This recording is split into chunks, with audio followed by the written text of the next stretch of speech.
Claves de la semana. Seguimiento de noticias internacionales elaborado por CESTE. Buenos días, estos son los titulares más importantes de la semana. Previsiones económicas internacionales a la baja. Alivio financiero con límites en Venezuela. Retorno multilateral en el país tras años de aislamiento. El FMI rebaja la previsión de crecimiento y eleva la inflación para Asia. El crecimiento chino sorprende al alza en el primer trimestre. Perspectivas económicas al alza en Cáucaso y Asia Central. 2 días para el final de la tregua entre Estados Unidos e Irán. 3 años de guerra civil en Sudán. El impacto del conflicto en Oriente Medio asoma ya en la inflación estadounidense. Radev se impone en Bulgaria en las 8ª elecciones en 5 años. Comenzamos este repaso con las previsiones del Fondo Monetario Internacional, que ha revisado a la baja sus estimaciones de crecimiento de la economía mundial como consecuencia de la guerra en Irán. En la actualización del World Economic Outlook, publicada esta semana, calcula que el PIB aumentará un 3,1% este año, 2 décimas menos respecto a las previsiones anteriores al conflicto. El fondo prevé una desaceleración en prácticamente todas las regiones. Tan solo se espera un crecimiento algo mayor en Estados Unidos, un 2,3%, en comparación con el año anterior, debido a la menor exposición a la crisis energética que ha desatado la guerra, al ser el mayor productor de hidrocarburos. Los estímulos fiscales de la ley Big Beautiful Bill y el impulso que está originando la inversión en inteligencia artificial y centros de datos. Por su parte, calcula que el crecimiento en la eurozona disminuirá en 3 décimas respecto al ejercicio previo, hasta el 1,1% lastrado por el encarecimiento del gas y del petróleo. Del mismo modo, prevé un dinamismo inferior en China, en torno al 4,4%. Estas estimaciones, consideradas como el escenario de referencia, asumen una evolución optimista del conflicto, el cual se resolvería en las próximas semanas, lo que permitiría al sector de la energía recuperar la normalidad en un periodo corto de tiempo. Ahora bien, el FMI advierte que el grado de incertidumbre es elevadísimo. Así, en esta ocasión, el informe incluye 2 escenarios alternativos, en función de la duración y de la intensidad del conflicto. El escenario denominado adverso contempla una duración algo mayor de la guerra y un daño más agudo en las infraestructuras de energía de la región. Como resultado, el precio medio del petróleo se situará por encima de los $100 barril este año, al ritmo de crecimiento de la economía mundial, que se moderaría hasta el 2,5%, y la inflación, que podría ascender hasta el 5,5%. Por su parte, el escenario más pesimista, denominado severo, contempla que el conflicto podría alargarse en el tiempo. Además, los daños en las infraestructuras de energía serían mucho más profundos, por lo que las distorsiones en el mercado del petróleo y del gas tardarían en resolverse. En consecuencia, el precio medio del crudo este año superaría los $110 barril en 2026 y se situaría en torno a los $125 barril el próximo año.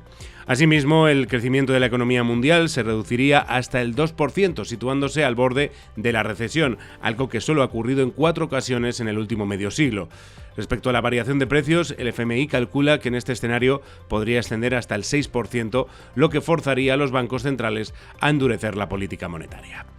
También nos fijamos esta semana en Venezuela, porque el Tesoro de Estados Unidos ha flexibilizado de forma significativa el régimen de sanciones sobre el sistema financiero venezolano mediante un paquete de licencias que autoriza operaciones con el Banco Central y otras entidades estatales. La medida permite reactivar pagos, transferencias y servicios en dólares, reconectar parcialmente al país con el sistema financiero internacional y facilitar la entrada de divisas, especialmente las procedentes del petróleo. También reduce fricciones operativas y abre la puerta a contratos comerciales y a financiación multilateral. Este paso se integra en una secuencia de licencias sectoriales desde enero para sostener la estabilización económica tras la intervención estadounidense. En el plano político, refuerza el margen del gobierno de Delcy Rodríguez en un contexto de presión social. Sin embargo, el alcance del cambio es limitado. El alivio se articula mediante licencias que autorizan determinadas operaciones, pero no eliminan el marco general de sanciones. Las transacciones siguen sujetas a condiciones específicas, pueden modificarse o revocarse y no cubren toda la actividad económica. En la práctica, bancos y empresas mantienen amplios márgenes para evaluar riesgos, lo que se traduce en cautela o restricciones adicionales. Persisten además condicionantes como la falta de independencia del Banco Central y la necesidad de reformas para acceder a financiación externa. Aunque la medida puede aliviar tensiones cambiarias a corto plazo, sus efectos dependen de que las divisas lleguen a la economía real y se sostenga la confianza.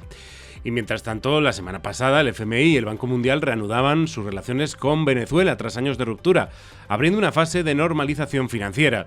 El paso permite retomar el diálogo técnico, preparar una evaluación completa de la economía, sería la primera en 2 décadas, y potencialmente facilitar el acceso a recursos como los derechos especiales de giro, en torno a 5.000 millones de dólares. La presidenta interina calificó el movimiento como un paso muy importante para la economía. Este giro coincide con las primeras decisiones de inversión, como el acuerdo de Repsol para aumentar producción bajo las nuevas licencias. Con todo, tanto la financiación multilateral como la recuperación energética requerirán reformas, inversión sostenida y tiempo, sin que se prevea a corto plazo un programa del FMI. El impacto de esta apertura quedará condicionado por su implementación, la llegada de inversión y la capacidad de aumentar la producción.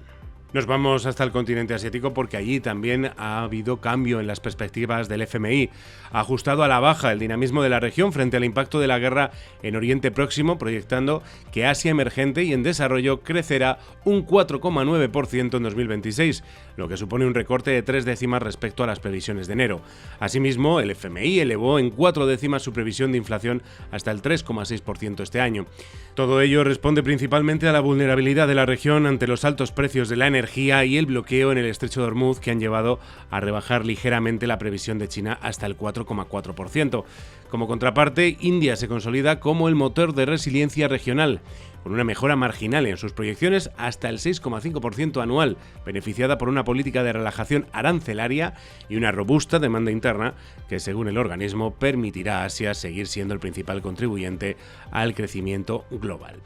Y mientras tanto, en China, la economía ha arrancado el año 2026 superando las expectativas, al registrar un crecimiento del 5% en el primer trimestre, una cifra que bate el pronóstico de los analistas y supone una aceleración respecto al cierre del año anterior. Este impulso se debe en gran medida a la resiliencia de su sector exportador y a una producción industrial que creció un 6,1%, logrando esquivar de momento los efectos más severos de la crisis energética global gracias a sus masivas reservas estratégicas. No obstante, este dato positivo contrasta con la reciente cautela del FMI, que en su informe de la semana pasada rebajó la previsión para el conjunto del año al 4,4%. Esta divergencia se explica porque, a pesar del buen inicio del año, el organismo internacional prevé que el enfriamiento del consumo interno, con ventas minoristas creciendo apenas un 2,4%, y el impacto retardado del conflicto en Oriente Próximo sobre las cadenas de suministro terminarán por frenar el ritmo de la segunda economía mundial en los próximos trimestres. Otras dos de las regiones mundiales cuyo crecimiento ha sido revisado por el FMI han sido Cáucaso y Asia Central. En este caso, ligeramente al alza. El organismo prevé un aumento del PIB del 4,8% para 2026 y del 4,5% para 2027. Es un 0,1% superior a las estimaciones de octubre. Actualmente, la región avanza hacia una normalización del crecimiento con tasas más moderadas y sostenibles en un contexto de menor impulso externo. En 2025, el incremento del PIB fue del 6,2%, superando las proyecciones iniciales, gracias al aumento de los salarios reales, el mantenimiento del gasto público y también de las remesas recibidas.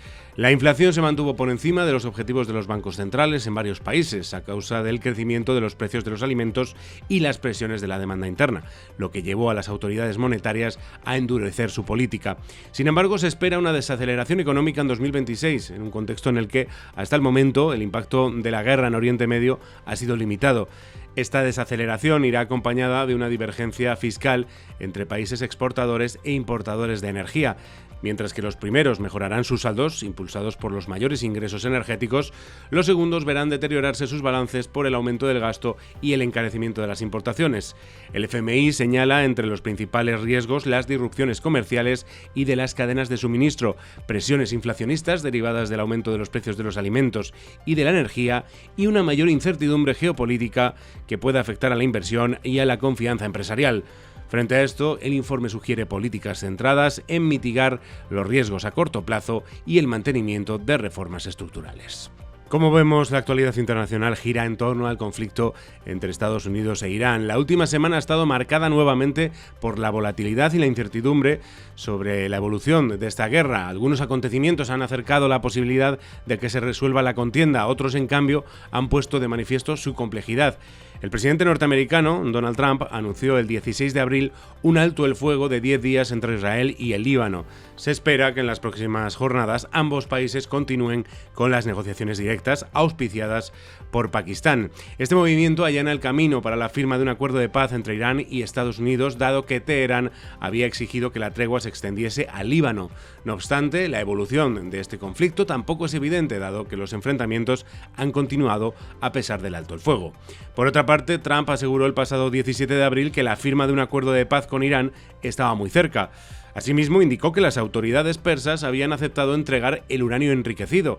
También alimentaron el optimismo sobre el fin de la guerra las declaraciones del ministro de Exteriores persa, Seyed Abbas Araghchi, en las que aseguró que tras el alto el fuego en el Líbano, la navegación por el estrecho de Hormuz estará completamente abierta a buques comerciales.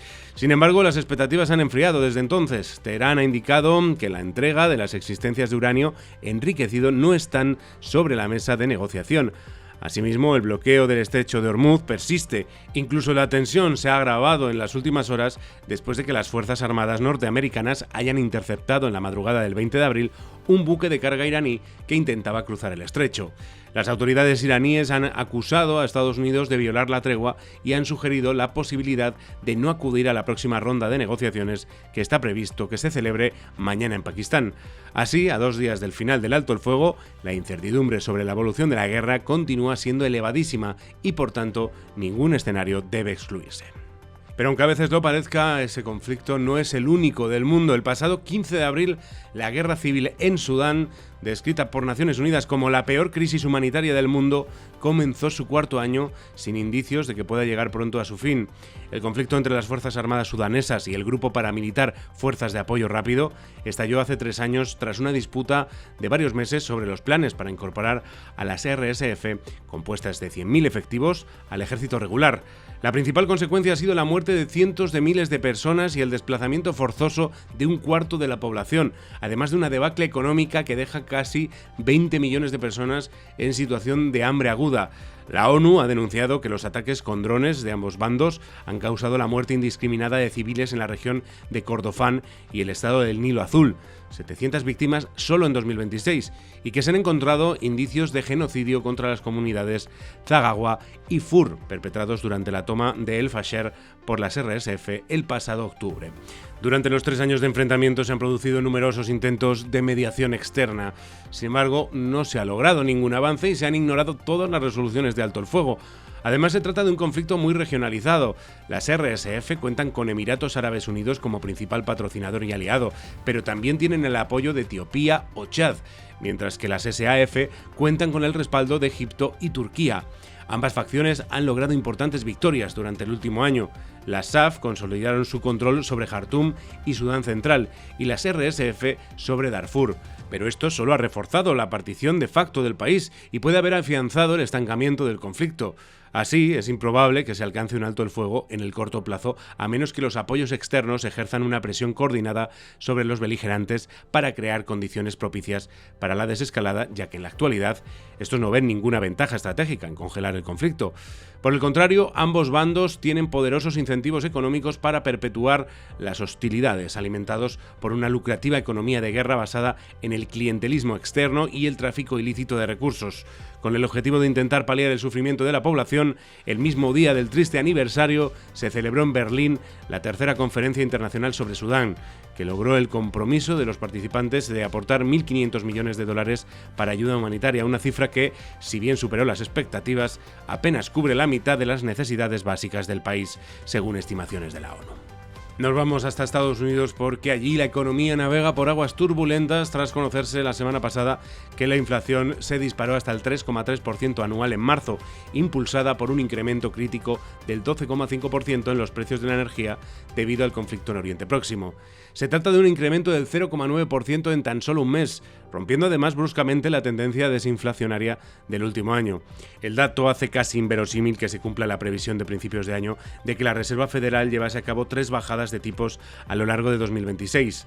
El nuevo consenso parece ser una única rebaja de 1/4 de punto hacia finales de año.